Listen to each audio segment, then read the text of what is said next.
शेतकरी मित्रांनो, शेतात मोटर चालू करायला जात आहे. थांबा, या शेतकऱ्याबाबत काय घडलेलं आहे हा व्हिडिओ पाहून तुम्हाला नक्कीच आता तुमची धडकी भरून उठेल. तर तुम्ही शेतात जाताना मोटर चालू करण्यासाठी जात असाल तर हा व्हिडिओ नक्की बघा शेतकरी मित्रांनो. तर मित्रांनो, शेतकरी होणं सोपी गोष्ट नाही. नाही ऊन वारा पाऊस झालं झेलत शेतकरी दिवस रात्र शेतामध्ये कष्ट करीत राहतो. कधी पक्षापासून पिकाचं रक्षण करावं लागलं, तर कधी शेतात लपलेल्या सापापासून स्वतःचा जीव वाचवावा लागतो. त्यात पावसाळा सुरू झाला की सापांचा वावर वाढतो. पावसाळ्यात मानवी वस्तीमध्ये साप शिरतात, त्यामुळे सावधगिरी बाळगावी लागते.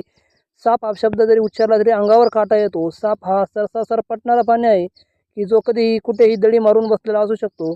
गावात किंवा जंगलाच्या आजूबाजूला असलेल्या मानवी वस्तीत हा साप खास हमखास पाहायला मिळतात.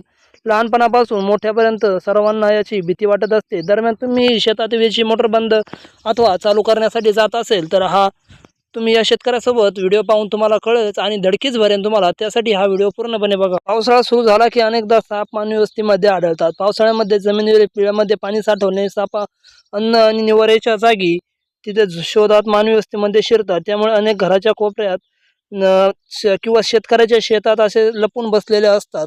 असाच एक आता आपल्या समोर एक व्हिडिओ समोर आपल्या येत आहे. तर हा व्हिडिओ तुम्ही एकदा बघून घ्या. तर मित्रांनो, व्हिडिओमध्ये तुम्ही समजा शेतात पाणी चालू करण्यासाठी जर विजेची मोटर चालू असते किंवा ती बंद करण्यासाठी जर जावं लागत असतं शेतकऱ्याला, तर तिथे एक विजेचा बॉक्स असतो. या बॉक्समध्ये मोटर सुरू किंवा म्हणजे बंद करण्यासाठी चालू करण्यासाठी तिथं बटन असतं. हीच मोटर बंद करण्यासाठी एक शेतकरी ते गेला होता. त्या बॉक्समध्ये एक मोठा साप लपून बसला होता. त्या बॉक्समध्ये त्याला मग दिसलं, मात्र हा साप असा लपून बसलाय की त्या समोरच्याला तो सहज दिसत नव्हता. पण मात्र अशा वेळी शेतकऱ्याने जर बॉक्समध्ये हात घातला तर तो त्याला चावण्याची शक्यता जास्त होती. मात्र त्या शेतकऱ्याला साप त्या ठिकाणी दिसला आणि पुढचा होणारा मोठा आता अनर्थ टळला आहे. त्यामुळे शेतकरी मित्रांनो, शेतात मोटर चालू करायला बंद करायला जात असतात आधी पूर्णपणे व्यवस्थित खात्री करून घ्या, काळजी करून घ्या आणि शक्यतो आपल्या काडीनाच आपल्या खोकं ओपन करीत जावा.